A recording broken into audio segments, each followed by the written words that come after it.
you, Tom. You can't even handle household chores." I smirked from my hospital bed, connected to various medical devices.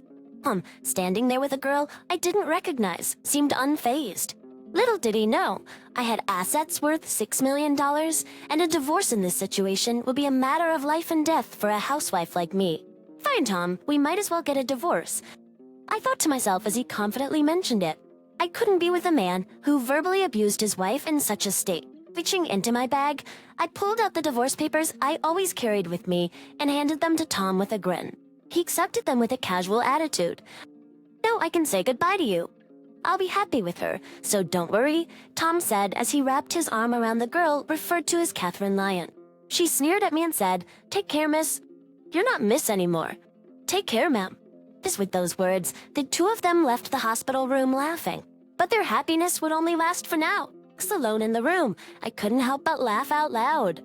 Today was Friday, so the divorce would be processed on Monday. Oh, I couldn't wait for 3 days from now. My name is Annalie Johnson, a 45-year-old housewife from a regular farm. I didn't have any particular skills, but I was proud of my vast cooking repertoire. Tom and I were the same age and had been college classmates. We both came to New York from the countryside, and since we lived alone, I used to prepare a variety of dishes for Tom, utilizing the vegetables and rice sent from my family. People often commented that I had captured his heart through his stomach, and I was well aware of that. Tom, then and now, was entirely incapable of handling any household chores. From our dating days, I had been taking care of him, and after marriage, I continued to manage all the domestic tasks. Unfortunately, we were not blessed with children, but as a couple, we found joy in our shared love for food. On Tom's days off, we would often embark on short trips to savor delicious meals. In the early days of our marriage, Tom was kind, but around the 3rd year, he became increasingly controlling. While he never laid a hand on me, his remarks turned sharp, and he would often say hurtful things. Despite the emotional toll, I lacked the energy to fight back, assuming he wouldn't listen anyway. Being a full-time housewife, I felt inferior and found it challenging to stand up to him. Tom had initially joined a renowned company after graduating. After graduating from university, he resigned after about 5 years. Despite quickly finding new jobs, he would resign from them after short periods. So the instability in employment impacted our income, and we often struggled with finances. However, at the company he had been with for the past 2 years, he seemed to be getting along well with his colleagues. I hoped faint hopes that he might work at the current company for a longer duration. However, one day, Tom unexpectedly arrived home earlier than usual, announcing, "I'm home." I quit my job. "Why?" he said again. I unintentionally voiced my surprise, causing Tom's eyebrows to twitch. In a panic, I stopped cooking and rushed over to him. "I'm sorry." I was just shocked. "Huh, no welcome back greeting, and you're criticizing what I do. You've become quite audacious," Tom responded. At his words, I stiffened. He was in a very bad mood that day, and any misstep could escalate the situation. "I'm sorry," I said cautiously. "As long as you understand," he grumbled. My apologies seemed to have somewhat placated him, and he sat on the sofa, turning on the TV. Quietly, I placed a beer and a glass on the table. "Do you want dinner or a bath?" "Food and alcohol," he said. To avoid upsetting Tom further, I played the role of the submissive wife. Once, I had a strong sense of self, but after 14 years of marriage to Tom, since the age of 28, I rarely showed my true self. After eating and drinking to his heart's content, Tom seemed to be in a better mood. He fell asleep on the sofa, snoring loudly. The table was in disarray, resembling a scene where a child had eaten. I began cleaning up the fallen beer bottles and food scraps scattered on the floor. This wasn't how I had envisioned my married life. Through memories of happier days as a young girl and love revealed my true feelings. I stole a glance at Tom, relieved to find no signs of him waking up. However, alongside that relief, a growing sense of dread about continuing this life began to wash over me. Perhaps divorce was a consideration. I started mentally organizing my schedule for the next day, determined to confront the issues I had been avoiding. While Tom began visiting the employment office and quickly securing another job, I went to the city office and signed divorce papers. I wasn't quite ready to submit them, but I felt having them would be a form of protection. I discreetly stashed the signed divorce papers at the bottom of my frequently used bag. If he were to discover them, who knew what he might say or do? "Hey, where did you wander off to while I was job hunting?"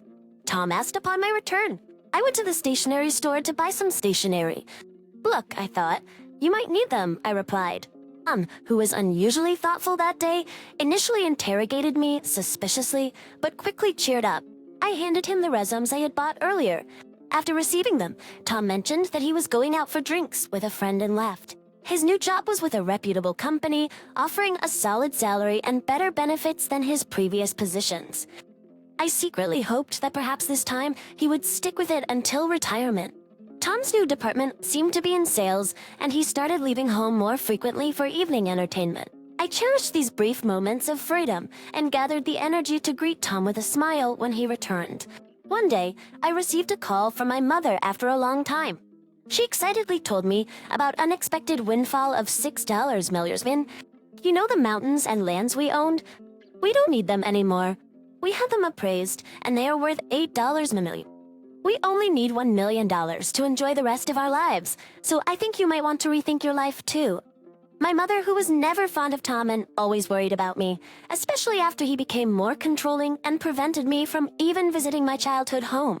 The amount she mentioned stunned me, but what shocked me even more was that she had changed the title of the property inherited from my grandmother to my name to avoid inheritance taxes. It was a difficult decision whether to tell Tom about the inheritance or to embrace newfound freedom. About a week later, I was involved in a traffic accident. Thankfully, my life wasn't in danger, but I would need to be hospitalized for about a week. After securing my valuables in the hospital room drawer, I immediately contacted Tom. I'm sorry I got injured, I told him. Tom's initial reaction was, what about my meals? I almost confronted him for prioritizing his meals over my injury, but I continued to explain. It seems I'll need to be hospitalized for a week. I'm really sorry, but could you buy your meals elsewhere until then? Tom's response was far from understanding. Not even preparing meals for your husband. What a lazy wife. Oh wait, I'm coming over now. He abruptly ended the call. I had initially planned to tell him about the inheritance that night, but now I wondered if it might be best not to mention it as I lay in the hospital bed, surrounded by various tubes and undergoing precautionary examinations. I couldn't shake the feeling that my intuition about the unfolding events was about to prove correct. Tom's words had cut deep. You're useless, can't even do housework. Let's get a divorce. And you better pay me compensation. With a smirk on his face. He said this to me while connected to numerous medical devices. Beside him stood a girl I didn't recognize, unaware that my total assets amounted to $6 million. He should have realized that a divorce under these circumstances would be a matter of life and death for me, a housewife. Babe, here's the divorce papers. I finally decided. A man who would hurl abuse at his wife in this condition was someone I'd rather not at. I handed over the divorce papers I had kept as a sort of charm, and Tom accepted them with a smug smile on his face. Just with this, I can finally say goodbye to you. I'm going to be happy with her, he declared, wrapping his arm around the girl he referred to as Catherine. Catherine, the girl with Tom, leaned against him and made fun of me. Take care, madam. Oh, you're not a madam anymore. Take care, old lady. They left the room laughing, but their happiness wouldn't last long. In my hospital room, I burst out laughing. It was Friday, and the divorce papers would be processed on Monday. I couldn't wait for those 3 days. As I expected, the weekend passed without any contact from Tom. It was quite peaceful, but I felt restless. I wasn't used to doing nothing.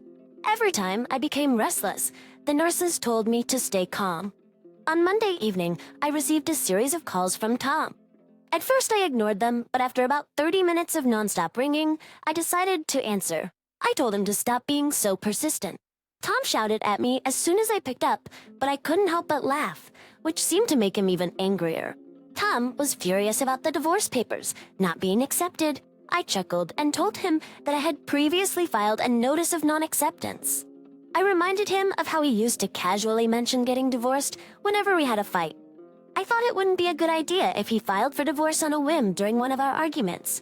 Tom was upset, but quickly changed his mind. He wanted me to withdraw the non-acceptance immediately. However, I had decided that I wouldn't just do everything he said anymore. I explained that I couldn't do it until I was discharged, and that we needed to go through procedures at the municipal office before I could leave the hospital. Tom's selfish demands made me laugh even more. It seemed like he wanted to register his marriage with Catherine, whom he brought on Friday. Tom was panicking, and I asked if her name was Catherine and if she was his mistress. Tom clarified that she was his new wife, and since we weren't divorced yet, she technically was my mistress. I calmly responded to Tom's nonsensical remarks. Making him groan, I decided to hit him where it hurt the most by mentioning that he would hear from my lawyer about the division of property, including the trouble this time. I'd always taken care of the household chores and had never cheated on him. It was clear that Tom was the responsible party, not me. Tom seemed genuinely puzzled and believed that not taking care of him while I was hospitalized would make me at fault. I patiently explained that not being able to do housework during my hospitalization didn't make me at fault. He had abandoned taking care of me. Even if I were a child, it would be considered neglect, but as an adult, he should be able to take care of himself. Tom's logic was baffling, and even a judge would be shocked. Finally, he seemed to understand, but he still believed he was right. He insisted that Catherine was his new wife, and I was no longer of any use to him, so it didn't apply. I pointed out that he was dating her behind my back, which was clearly cheating. Tom still didn't seem to get it, and he believed he was right. I decided to end the conversation and told him to communicate through a lawyer from now on. I hung up the phone without listening to his protests. I'm called multiple times, but I ignored him, and eventually he gave up and fell silent. I was relieved, but the next day brought another headache. The phone kept ringing from 9 o'clock in the morning, and I pressed the call button. Tom complained about not being able to withdraw money from a joint bank account. I reminded him that I had left the bank cards and passbooks at home and asked if he was trying to access my account. Tom confirmed that he was trying to take money from my account. He was furious and continued with his unreasonable arguments. He didn't seem to understand what I had explained the day before. When I was hospitalized for a week, I had called the bank to prevent any withdrawals until I could handle it personally after being discharged. This was to stop Tom, who wasn't careful with money, from using my savings while I was in the hospital. My decision turned out to be the right one. It's not right to try to take money from an ex-wife's account, especially after a divorce. However, Tom didn't see anything wrong with it and asked me to make a withdrawal immediately. I reminded him that we were practically strangers now, and I had no money to give to strangers. Tom was shocked by my resistance since I had never stood up to him like this before. He insisted that I send the money and pay compensation for not doing housework. Unfortunately, it seemed that despite his academic capability when we first met, he still couldn't understand the concept of responsibility and fairness. He lacked common sense after 17 years of marriage.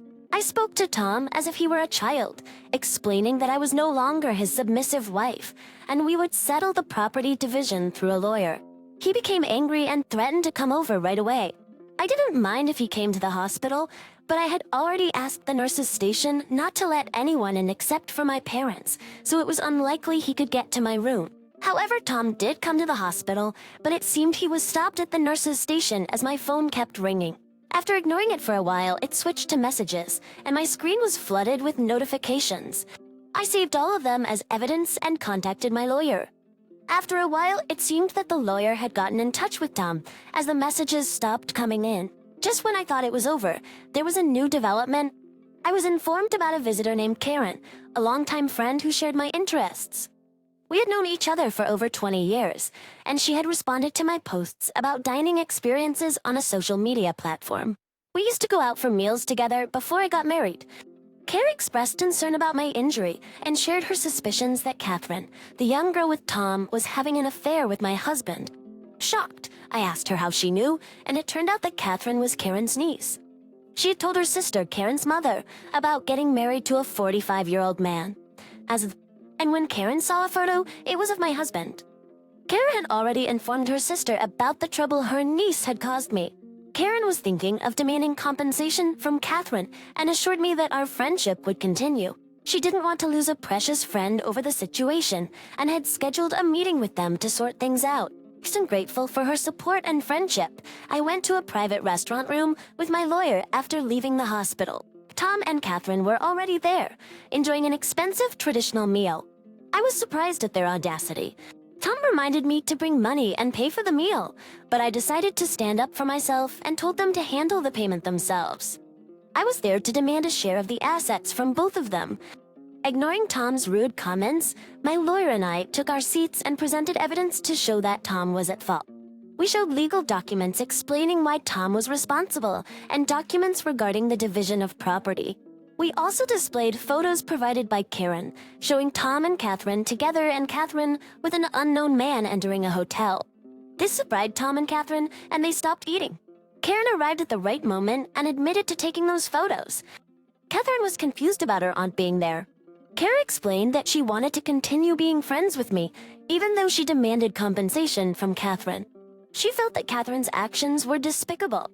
Catherine mentioned being pregnant, but when Karen saw her, she didn't look pregnant at all. Tom seemed shocked by this news, and suddenly Catherine admitted that she had lied about the pregnancy and apologized. She'd been looking for wealthy older men, and Tom was the one who fell for her scheme. She confessed that she had lied about being pregnant because Tom showed no signs of wanting to divorce. Tom was speechless, claiming he had no money to give. Karen mentioned that she would bring Catherine for another apology later and took her out of the restaurant. Tom tried to convince me that he had been deceived and asked if we could start over. He said I couldn't work since I had always been a housewife. I told him I could live without him and that I'd be filing for divorce soon.